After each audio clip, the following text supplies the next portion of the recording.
I'm looking for Hasami, our cross-billed gosling. Has anyone seen her? Have you guys seen Hasami? Hey, Ron Swanson, have you seen Hasami? All right, I'll take that as a no. Pretty sure Ron Swanson's gone broody right now. Hey, Hasami. It's time for me to take you to your forever home. I know. Say goodbye to your brothers and sisters. You're not gonna be able to live here anymore. But trust me, you're going to a good place. You're gonna have some duck friends, some even chicken friends. It's gonna be really good. Okay. Here's your new owners. Hi, Hasami. Hi, You got it? sweetie. Yep. Oh my goodness. Who are these people? We have a whole new flock you can rule over. All right, bye, Hasami. The next day. Release the Kraken!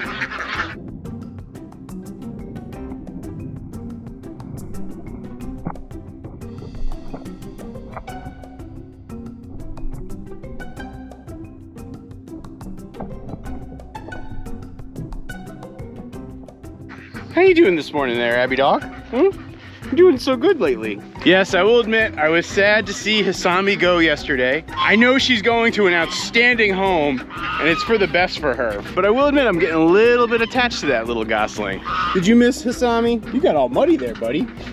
I'm gonna give you a brush out later today, okay? All right, let's let out our other goslings. And unfortunately, I actually have two other goslings who have medical conditions I need to try to address today. I'm gonna show you what that's all about in a moment here. And I know let loose the goose isn't grammatically correct, but I just like saying it. Let loose the goose!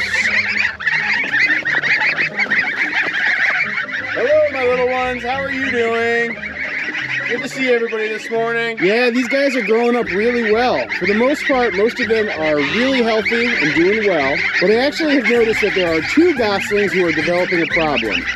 This one right here is an example of it, and then this one over here is also an example of it. A little part of their wing is starting to tuck out further than it should. Now, if you look at most of the goslings, right, you can see everything's nice and uniform and it's not sticking out like that, like there's a couple pieces of straw loose.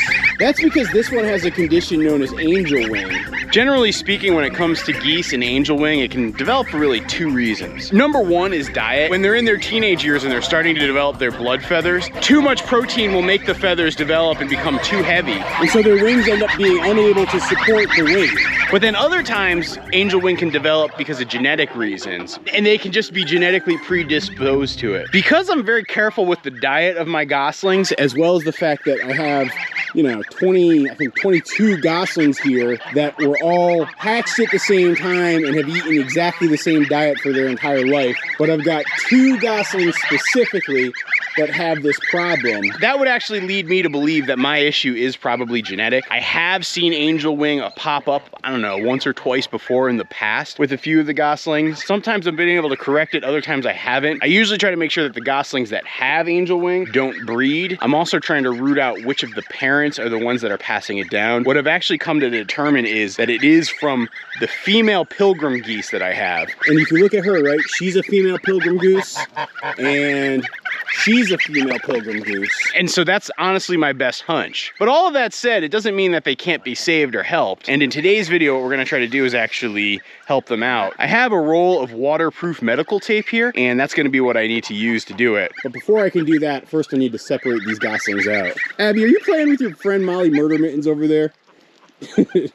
Just as a side note, Abby and Molly have become like really good friends. It kind of reminds me of the relationship that Toby and Pablo have. Yeah, they kind of fight, but Molly has no reason to be in there with Abby right now. She chose to go in there and hang out with her, and so I can definitely tell that it's like part of their bonding experience. All right, let's see if I can catch the two little goslings with the angel. We're gonna put you in here for now. Don't worry, you don't be alone for long. Hang on. Here, you're gonna go in here with your sister. Okay, now they're all set. And I'm gonna let the rest of you go free so you can have some fresh water, get some grass.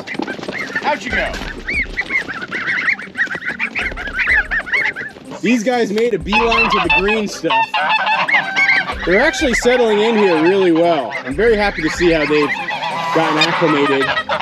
The older geese are accepting them, and overall things are pretty good for the goslings. Hey, you two are separated from your friends. You better go. Everybody's over there. But now, meanwhile, I've got these two sad little jamokes. Come on out, come on. You come with me, you're gonna stay in here. So now if you look in here closely, you can see those blue quills that are coming out of her wing.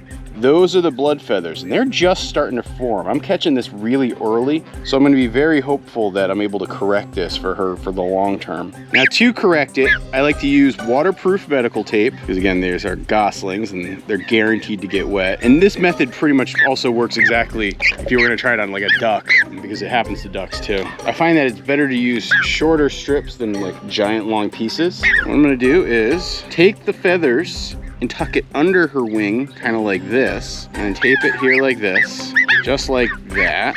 Right, easy, easy there, girl. You're gonna do this a couple times. And effectively what I'm doing here with the tape is, it's gonna support the weight of her wing and give her the chance with the rest of her wing to actually develop properly so that she can support her feathers herself as she gets older. It's really just correcting a muscle imbalance if you wanna get down to it. Ginny Barncat is saying hello to the gosling.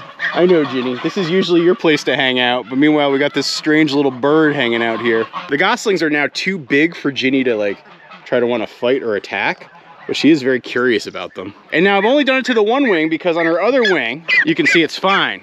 And I'm actually pretty certain that both of my goslings with angel wing have it on the same wing, which would suggest to me that it is very much genetic and I've got a problem with my breeding flock. There you go, girl. You can go back with your family. See? She's able to totally be normal and interact with the rest of her friends. It's gonna take her a moment to get used to the unbalanced nature of the tape. I will leave tape on like that for about a week, or I'll keep taping her for about a week, I should say. I usually change it every couple of days. But probably within 1 week's time, we're gonna see her get better. Or at least significantly better. All right, now let's take care of her sister. I know, it's been so cruel. You've been locked up in here for about 4 minutes all by yourself. You've only had Abby to keep you company. Come with me, little one.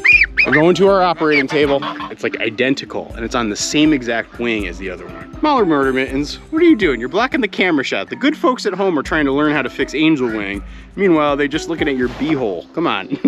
Molly's such a sweet cat, even though she's super murderous. You know, actually just the other day, I'm pretty certain that Molly caught a weasel. Yes, like an honest to goodness weasel. I found it in the driveway. You know, Ginny and Pablo have a tendency to eat everything they kill. Molly generally leaves most things for me, and she either leaves it by the doorstep or by my truck. I'm constantly finding like piles of moles and voles and squirrels, and they're like all right by my truck. I'm pretty sure that that's Molly who does it. I've caught her doing it once or twice too. We have some very murderous but sweet barn cats, that's for sure.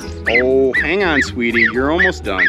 And now just for folks who are trying to learn how to deal with this, if they have birds that have it like this, see, now it's tucked underneath this wing. And so now her feathers are gonna grow inward and her wings are gonna grow the stronger support muscles that they need to be able to support the weight of the wing. She'll be able to go back to totally normal. Come on, we're gonna put you with the rest of your flock, hang on. There you go, there you go. Now you can see this one, she's like totally normal at this point.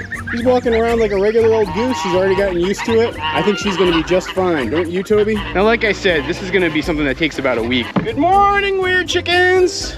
How are you guys doing? Now, folks have asked me what's going on with the weird chickens. I haven't seen them much, and it seems like you have fewer of them. And that is actually definitely the case. I have been slowly but surely reducing my flock. I've been selling off a couple of them, and right now I've really got just Rosie plus Ronald the rooster here, plus this other rooster. I really want to try to actually find somebody who wants to take Ronald and Rosie because they're unrelated. This rooster is actually related to Rosie. So I don't want him paired off with Rosie because they shouldn't be breeding together. But if anybody's interested in silky chickens, and like I say, I have 3 of them now, shoot me an email and I would definitely be willing to part with them. The reason I'm getting rid of the silky chickens is I'm trying to simplify and streamline some things here, and having that extra flock, while I like it and it was kind of fun, I don't know, it doesn't probably make as much sense for me. Yeah, I locked Abby up here for a minute just so I could give my full attention to the birds while I was taping up their wings. You know, part of Abby's training is whenever I'm working with her, I need to kind of like keep one eye out for her and what she's up to. And if I'm trying to do something that requires focus, like taping up a goose wing, you know, I can't be distracted by her, I don't know, trying to chase a chicken or get into some business that she shouldn't be. But for the most part, Abby, you've been a very good girl, haven't you? Yes, you have. All right, Abby, let's go check on the cattle. We gotta pump their water, see if I need to move them. I moved them last night because they were really getting towards the end of their grazing for the paddock they were in yesterday. They're actually now in their last like grazing block before I move them to a whole new grazing lane. I don't know, the pacing of how they eat has been weird.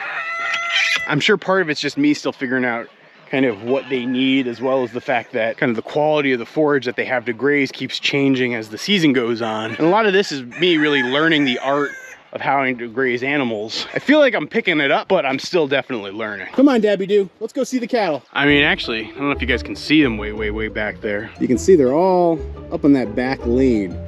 They're doing the last lane in the permaculture orchard before I start to bring them back down the hill. It's funny, the shade mobile and their water's all the way over there. The best grazing right now, where they just got access to the pastures over there in that corner, but they're even getting shade from the trees at this time of day. So you can definitely see them all hanging out there munching. First, we'll go check on their water, and then we'll go check on how much grass they have left to eat. I don't know if I'm gonna move them tonight or tomorrow. So the cattle were here about 4 weeks ago. You can see it's really recovered. Really tells me that I have a lot of area to graze here. I might not even try to graze them up top anytime soon, and I might try to hay that field. I don't have the equipment I need to hay, but I have friends who do. And so if I can hire one of them to hay it for me, I'd actually save a couple of bucks, because I do have to still buy hay for the winter for them. Hey chickens, how's it going? Notice I've actually opened it up so the chickens can kind of go as they please. I'm finding they've been very responsible to go back to bed at night. Here we have our water already pumping for us. Looks like it was good timing. Oops, I stepped on the hose. Now it sounded all crazy. There we go. This hose is a little bit temperamental. I think I'm gonna have to replace it when I move the water. It's one of those easy like flex hoses, but it kinks up really easily. You just turn the fence off so I don't get zinged. I'll definitely keep moving their shade mobile, because as you can see, wherever the shade mobile is, you get the most manure. And our new system for anchoring the shade mobile is actually working really well. They graze it down pretty well, but it's not like decimated.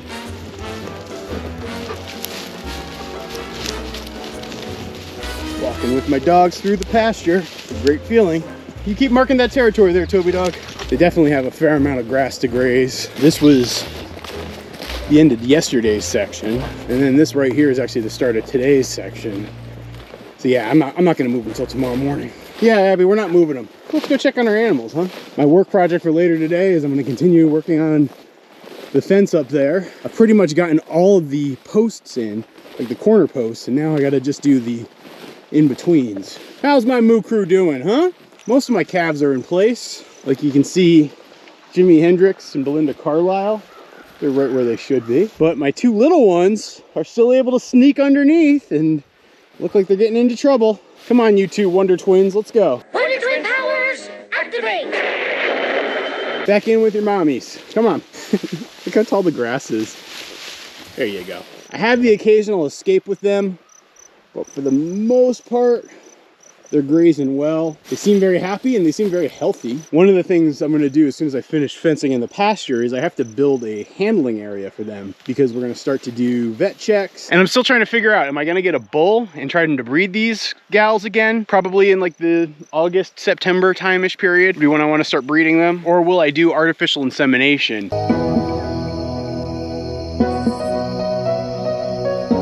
My friend Will, who's a dairy farmer down the road, he's got the nitrogen tank. He's done it before. He said as long as I have a good handling set up for them to get them into like a head gate, he'd be happy to do it for me. And so I definitely have options in terms of how I go. I'm really curious to see what the best option is. I will say the bull market right now, not like bull stock market, because it's actually I think a bear market, but the Highland bull market, like for buying a Highland bull, is super pricey right now. It's not a good time to try to buy one. You know, one thing I'm thinking about too is, do I actually want a Highland bull, or do I try to do some hybrids? Because again, I'm trying to have animals that are best suited for our land. And so if I were to cross them with like a Charolais, I always butcher their name, which a friend of mine, he has a bunch of bulls over just the hill over there, could be one option. Or do I cross them with like a Shorthorn or something like that? That's definitely something I'm thinking about. Even as I look at my herd right now, some of them, like for example, Annabelle, she pretty much looks like a purebred Highland. But if I was like to look at, say, Audrey 1 here,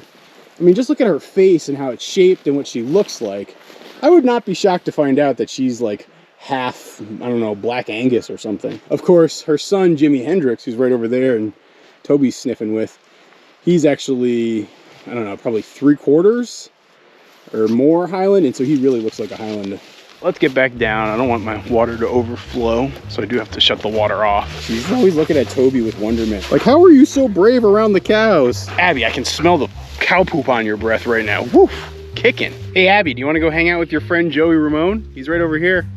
And she's like, nope, don't want to do it. Particularly with Joey's mama hanging out right there. Toby loves to mix it up with the cattle. But not like in a reckless way, like in a very like playful, I'm very happy to be part of your herd kind of way. And I don't know, for the most part, the cattle do accept them. It's been 2 days since I applied the angel weed treatment. Here you can see one of our birds that I've been treating. She looks like she's doing pretty darn good. She's not really impeded by the treatment. For the most part, the way I taped up her wing really only prevents her from flying, but they're much too small to be able to fly anyway. What do you think, Abby? She looking good? Well, we'll see how she keeps doing and progressing, but so far so good. I don't know where the other gosling is. She's probably off somewhere around the farm. Let loose the goose! I swear, you guys keep getting bigger and bigger every single day. Don't you agree, Abby? I mean, look at them. They're just getting massive. And I'm starting to be able to tell that, like, you're like a buff goose. You're a hybrid. You're probably a full-on Toulouse goose. You're probably a full-on Emden goose. And yes, we've got our 2 little pilgrim geese who got their repaired wings. It's now been 5 days since I applied the initial tape treatment. What we're gonna do now is actually peel the tape off and see how they do. You know, this is sort of like unwrapping a Christmas present. Come here. I'm just gonna take you with me for a moment. I took it off once and changed it in these last 5 days, but that's about it. Of course, pulling out a few feathers is always gonna be inevitable. So there we go. So it looks like it's starting to grow in. Yeah, you can see it's kind of corrected itself. Now, I'm not gonna declare victory just yet. Still gonna take a little while to know exactly how the wing's forming. But I think the past 5 days were really good for that little gosling. All right, let's check out our other one. Let's scoop you up. They're getting to the point where they should just be totally free-ranging in the next week or so. We had a really cold and rainy night last night. Like, it was like 40 degrees and raining. And so they're still feathering out a little bit, and so I didn't want to push it too much. And so I've been still locking them up. All it's gonna take is one really nice, warm, hot night. I'll just let them go free, and then they'll probably go free permanently from there. Okay, hang on, hold your horsies. I know, I'm such an injustice. Receiving medical care. There we go. I got it all off. It's all off, see? This one doesn't look like it healed up as well, but we'll see how it does for a day or two. So I'm still gonna probably need to give her a couple of days and watch. I might reapply the tape. Like, it's looking pretty good, but it still looks like it's a little heavy. Here, let's put her on the ground and we'll see how she walks around. Actually doesn't look too bad. Well, there you go. That's 2 goslings with angel wing that I hope we've corrected. Like I said, I'm not sure if it's fully corrected or not. We're gonna have to give it a little time and wait and see before we get a final answer.